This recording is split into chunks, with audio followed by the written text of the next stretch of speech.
बाबासाहेब आंबेडकर आणि गुरु रविदास यांचं विचारांचं नातं होतं आणि त्या काळामध्ये त्या काळातील परिस्थितीवर प्रहार करण्याचं काम गुरुवर्य रविदास महाराजांनी केलं आणि त्यांच्याच विचारांवर डॉक्टर बाबासाहेब आंबेडकरांनी संविधान लिहून नागेश भैया सातपुते यांच्या वाढदिवसानिमित्त परिवर्तनवादी संत रविदास महाराज मंदिर रेणापूर येथे संविधान कट्टा करण्यात यावी म्हणून नागेश भैया सातपुते यांनी संविधानाच्या 5 प्रती सह संविधानाच्या उद्देशपत्रिका मंदिराच्या ट्रस्टला सुपूर्द करण्यात आली। यावेळी नागेश भैया सातपुते आपल्या समाज बांधवांना उद्देशून असे म्हणाले की परिवर्तनवादी संत रविदास महाराज यांनी तत्कालीन परिस्थिती आणि वेदांवर प्रहार केला होता।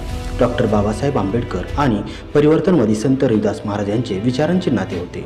डॉक्टर बाबासाहेब आंबेडकर यांनी द अनटचेबल्स हा ग्रंथ परिवर्तनवादी संत रविदास महाराज यांना अर्पण केला होता। डॉक्टर बाबासाहेब आंबेडकर यांनी 1953